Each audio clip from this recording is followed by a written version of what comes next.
Welcome to the Mind Live channel, and this is John. And I'd like to introduce this week's video. And we're talking about how to be courageous. The Mind Live channel questions our thoughts, as when we untangle them, we can unearth a wealth of wisdom that can help us through our hardships. And when we talk about an act of courage, Plato turns this around from our conventional thought of being an act of bravado to something that we can contrive from within. Philosophy can be so long-winded, with its sea of words, it can be so overwhelming. But when we understand its message, it can uncover a new treasure of meanings, where this video will redefine courage in ways that you may not have realised before. And this is what the Mind Live channel is all about, untangling insights from philosophy, psychology and neuroscience, to discover new ways of thinking in order to help us through our daily lives. So I hope you enjoy this video, and if so, please press the like button, subscribe to the Mind Live channel, click the notification bell and leave your comments. Let us explore what it means to have courage, and I look forward to seeing you on our next journey. What do we often associate an act of courage with? We often think of this as being able to face our adversaries, displaying our prowess, making others in awe of our strength. So what if I told you that courage can mean so much more than what we portray in front of others? What if courage could be discovered through other means? Could you imagine the benefits that we can discover our strengths without relying on others to tell us? Such a notion comes from the writings of Plato. As with so many different things, so many notions can mean so much more if we thought a little deeper about them.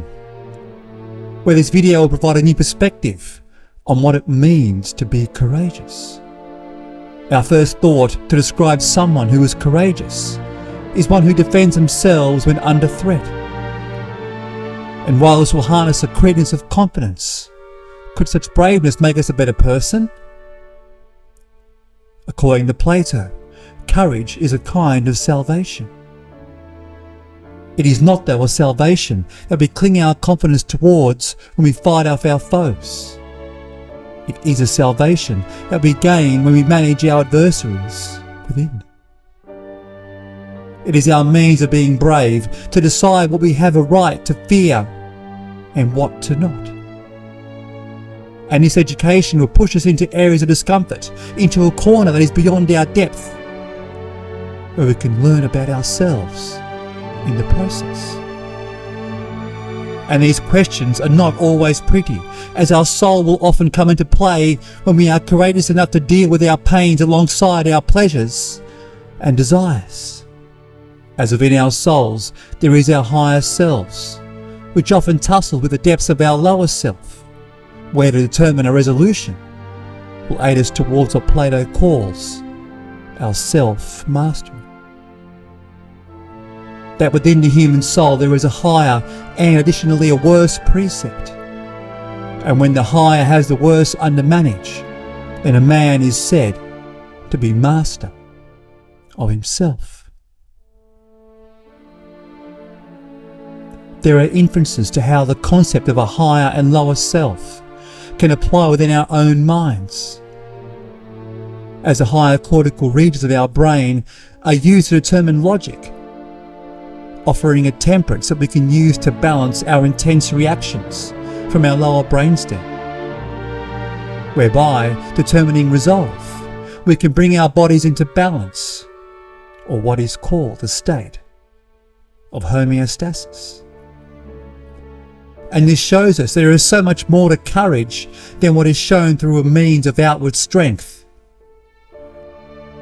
Courage is what we can find when we face our internal demons, to untangle our minds, to act with conviction of what we know is right. Courage is to allow ourselves to settle when we are startled, to not act with rampant rage, and to then allow logic and reason to be our best ally in judgment. Courage is a conviction to reflect on what troubles us within, even when our stomachs are quivering. By courage we go beyond the mirror of our eyes to fearlessly pursue our jewel of mind, to experience what truly lies